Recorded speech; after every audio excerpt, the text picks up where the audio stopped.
ರೇಣುಕಾಸ್ವಾಮಿ ಕೊಲೆ ಪ್ರಕರಣಕ್ಕೆ ಸಂಬಂಧಪಟ್ಟಂತೆ ಜಾಮೀನಿನ ಮೇಲೆ ಬಿಂದಾಸ್ ಆಗಿ ಲೈಫ್ ನೀಡ್ ಮಾಡಿ ಸುಪ್ರೀಂ ಕೋರ್ಟ್ ಅದೇ ಜಾಮೀನನ್ನ ರದ್ದು ಮಾಡಿದ ಬಳಿಕ ಒನ್ಸ್ ಅಗೇನ್ ಜೈಲು ಪಾಲಾಗಿದ್ದಾರೆ ನಟ ದರ್ಶನ್ ಸೇರಿದಂತೆ ಪವಿತ್ರ ಗೌಡ ಸೇರಿದಂತೆ 7 ಜನ ಆರೋಪಿಗಳು.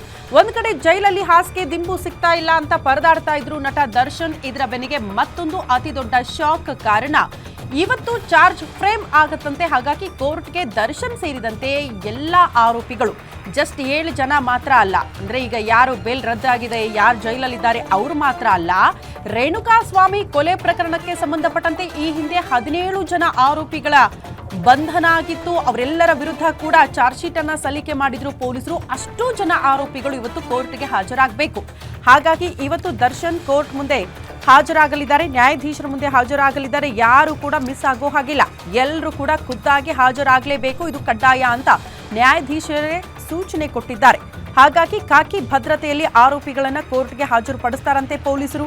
ದರ್ಶನ್ ಕರೆತರುವ ಹಿನ್ನೆಲೆ ಸೆಷನ್ಸ್ ಕೋರ್ಟ್ ಸುತ್ತ ಅತಿ ಹೆಚ್ಚಿನ ಭದ್ರತೆಯನ್ನು ಕೂಡ ಒದಗಿಸಲಾಗಿದೆ. ಬಂದೋಬಸ್ತ್ ನೋಡಿಕೊಳ್ಳೋದಕ್ಕೆ ಕೇಂದ್ರ ವಿಭಾಗ ಡಿಸಿಪಿಗೆ ಸೂಚನೆ ಕೊಡಲಾಗಿದ್ದು ಮಧ್ಯಾಹ್ನ 3 ಗಂಟೆಗೆ ಕೋರ್ಟ್ಗೆ ದರ್ಶನ್ ಮತ್ತು ಆತನ ಗ್ಯಾಂಗ್ ಎಲ್ಲರೂ ಕೂಡ ಹಾಜರಾಗಲಿದ್ದಾರೆ. ದರ್ಶನ್ ಬರ್ತಾರೆ ಅಂದಾಗ ಸಹಜವಾಗಿ ನಾವು ಯಾವಾಗಲೂ ಹೇಳ್ತೀವಲ್ಲ, ಅವರ ಅಭಿಮಾನಿಗಳು ದರ್ಶನ್ ಏನೇ ಮಾಡಿದ್ರು ಕೂಡ ಓಕೆ, ನಾವವರ ಅಭಿಮಾನಿಗಳೇ, ನಮಗೆ ಅಭಿಮಾನ ಕಡಿಮೆ ಆಗಲ್ಲ ಅನ್ನೋರೆಲ್ಲ ದರ್ಶನ್ ಬರ್ತಾರೆ ಅನ್ನೋ ಕಾರಣಕ್ಕೆ ಅವ್ರನ್ನ ನೋಡೋದಕ್ಕೆ ಸಾಕಷ್ಟು ಜನ ಬರುವ ಸಾಧ್ಯತೆ ಇರುತ್ತೆ. ಹಾಗಾಗಿ ಪೊಲೀಸರು ಅದ್ಯಾವುದಕ್ಕೂ ಅವಕಾಶ ಮಾಡಿಕೊಡದೇ ಇರೋ ನಿಟ್ಟಿನಲ್ಲಿ ಅತಿ ಹೆಚ್ಚಿನ ಭದ್ರತೆಯನ್ನು ಸೆಷನ್ಸ್ ಕೋರ್ಟ್ ಸುತ್ತಮುತ್ತ ಒದಗಿಸಿದ್ದಾರೆ ಅನ್ನೋದ್ರ ಬಗ್ಗೆ ಡೀಟೇಲ್ ಸಿಗ್ತಾ ಇದೆ.